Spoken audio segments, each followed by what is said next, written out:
हे भगवान, कहीं सब कुछ ना बह जाए। रामधन भागकर खेत पहुंचा। वहां का दृश्य देखकर उसका दिल बैठ गया। खेत पूरा पानी में भर चुका था और सारी फसल भी डूब चुकी थी। अब क्या बचा भगवान, सब कुछ खत्म हो गया। मेरी मेहनत, मेरी उम्मीद सब बह गई। अब बच्चों को क्या खिलाएंगे जी? घर में तो एक मुट्ठी अनाज भी नहीं बचा है। अगले दिन सुबह रामधन सेठ हरिराम के पास गया, जिसके पास से उसने कर्जा लिया था।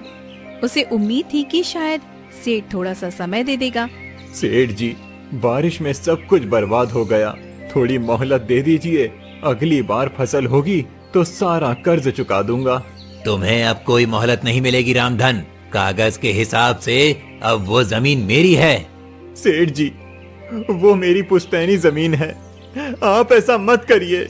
मुझे कागज से मतलब है, भावना से नहीं। अब वो जमीन मेरे नाम है और तुम लोग तुरंत उसे खाली कर दो। रामधन की जमीन भी चली गई और उसके पास अब कुछ भी नहीं बचा था। उसके पास अब ना तो खेत था, ना पैसा और न ही कोई आसरा। सुनीता, अब इस गांव में हमारे लिए कुछ नहीं बचा।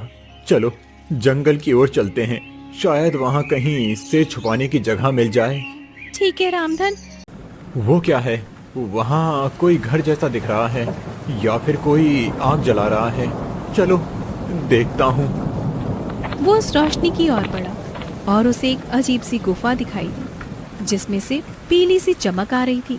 वो थोड़ा घबराया लेकिन फिर अंदर गया। ये कैसी जगह है? सब कुछ सुनसान है, लेकिन यहाँ रोशनी कैसी? गुफा के अंदर वो जैसे ही आगे बढ़ा, उसे सामने एक अलग ही दुनिया दिखाई दी। वो एक गांव जैसा था, लेकिन वहाँ कोई इंसान नहीं था। पूरा गांव सोने के जैसा चमक रहा था।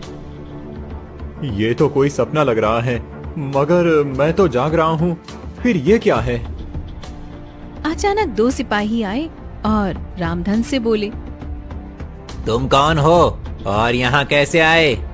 मेरा नाम रामधन है, मैं गरीब किसान हूँ, रास्ता भटक गया हूँ। राजा के पास चलो, वो तुमसे मिलना चाहते हैं।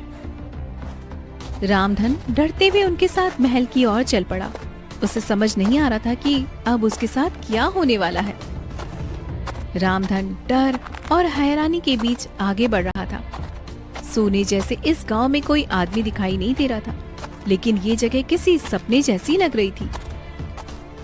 मैं कहीं सपना तो नहीं देख रहा हूँ। सब कुछ इतना चमकदार कैसे है? और ये लोग कौन हैं? सिपाही उसे महल के मुख्य दरवाजे तक ले गए। वहाँ अंदर से एक तेज और गंभीर आवाज आई, उसे भीतर ले आओ। रामधन अंदर गया तो सामने एक ऊंचे आसन पर एक वृद्ध राजा बैठे थे, जिनके चेहरे पर तेज और आंखों में करुणा थी। बताओ कौन हो तुम और यहाँ कैसे आए? महाराज, मेरा नाम रामधन है, मैं गरीब किसान हूँ। बारिश में मेरी सारी फसल बह गई, सेठ ने मेरी जमीन छीन ली और अब मैं जंगल से लकड़ी काटकर अपने बच्चों का पेट पालता हूँ। आज रास्ता भटक गया तो ये गुफा दिखी। तुम्हारी बातों में सच्चाई दिखती है रामधन। तुम्हारा संघर्ष तुम्हारी आंखों में साफ दिखाई देता है। महाराज, हम तो बस 2 रोटी के लिए मेहनत करते हैं। हम गरीबों का तो कोई सहारा नहीं होता। तुम जैसे लोग ही असली राजा होते हैं रामधन, जो बिना शिकायत के परिवार को बचाने के लिए लड़ते हैं। राजा ने पास खड़े सिपाही को इशारा किया और एक छोटी सी तिजोरी मंगवाई। रामधन, ये लो कुछ सोने के सिक्के, इन्हें अपने पास रख लो और अपने घर जाओ। अपने बच्चों के लिए कुछ खाना और कपड़े लाओ और एक नई शुरुआत करो। महाराज, मैं ये नहीं ले सकता। हम गरीब हैं, लेकिन मेहनती हैं। ये मेहनत का ही इनाम है। अगर ये तुम जैसे ईमानदार आदमी को नहीं दूंगा तो किसे दूंगा? रामधन उसी दिन सीधा सेठ हरिराम के घर पर गया। उसके हाथ में सिक्कों से भरी थैली थी। सेठ जी, ये लीजिए आपका कर्जा, पूरा चुका रहा हूँ। एक एक सिक्का मेहनत से आया है। रामधन, ये सब कैसे हुआ? अचानक तू इतना अमीर कैसे हो गया? कहीं चोरी तो नहीं की? सेठ जी, मैं गरीब हूँ, लेकिन चोर नहीं, मेहनत की है और भगवान की दया से ये मिला है। तू ये सब कहानी मुझे मत सुना। अब अगर तुझे कर्ज चुकाना ही था तो पहले क्यों नहीं चुकाया? अब चुका दिया सेठ जी, और अब आप मेरी जमीन के कागज भी लौटा दीजिए। सेठ को शक था, लेकिन सामने सोने के सिक्के दिखकर वो चुप हो गया। जमीन के कागज लौटाए और रामधन वहाँ से निकल गया। पिताजी, अब क्या हम फिर से उसी खेत में काम करेंगे? हाँ बेटा, अब वो खेत फिर से हमारा है। अब हम उसमें मेहनत करेंगे, लेकिन एक और सपना भी है। सपना कैसा? मैं बस सिर्फ खेती नहीं करूंगा, लकड़ी बेचने का छोटा कारोबार भी शुरू करूंगा। जंगल से लकड़ी लाऊं। अंदर कोई सच में है? अंदर आओ, राजा जी तुम्हारी ही राह देख रहे हैं? ये लोग तो इसे जानते हैं पहले से। ये जरूर कोई बड़ा राज है। मैं बहुत आभारी हूँ राजा जी का, उन्होंने मेरे जीवन को रोशनी दी। अब बहुत देख लिया, अब मेरी बारी है। सेठ धीरे से गुफा की ओर बढ़ा। जैसे ही वो अंदर जाने लगा, एक तेज चमक प्रकट हुई और चारों ओर अंधेरा छा गया। रुको, कौन हो तुम? मैं सेठ हरिराम हूँ। मुझे भी राजा से मिलना है। तुम्हारे अंदर लालच की गंध है। राजा ऐसे लोगों से नहीं मिलते। मैं जानता हूँ रामधन को ये सब कैसे मिला।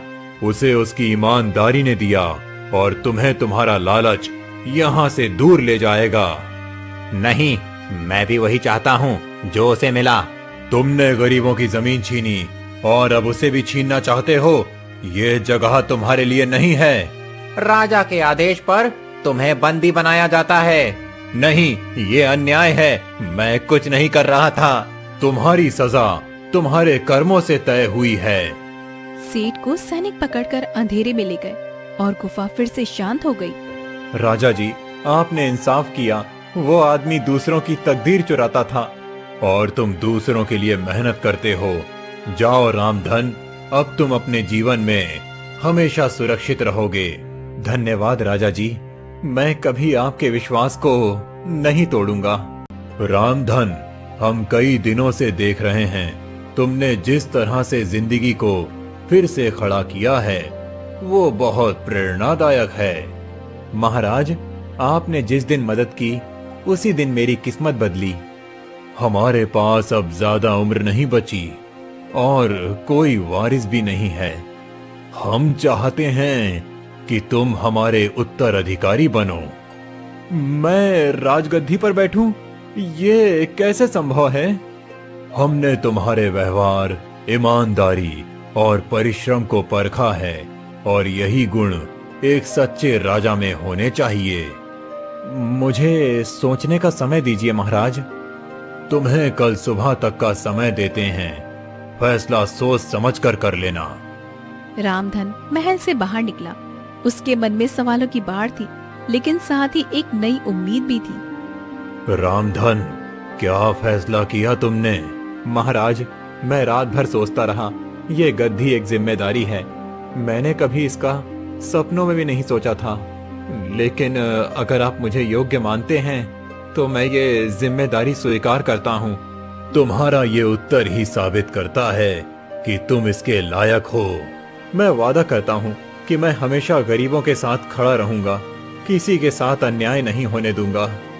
महाराज रामधन को राजसी वस्त्र पहनाए जाएं। रामधन को नया वस्त्र पहनाया गया, उसके माथे पर राज तिलक किया गया और उसे सिंहासन पर बैठाया गया। रामधन, क्या ये सच में सपना है?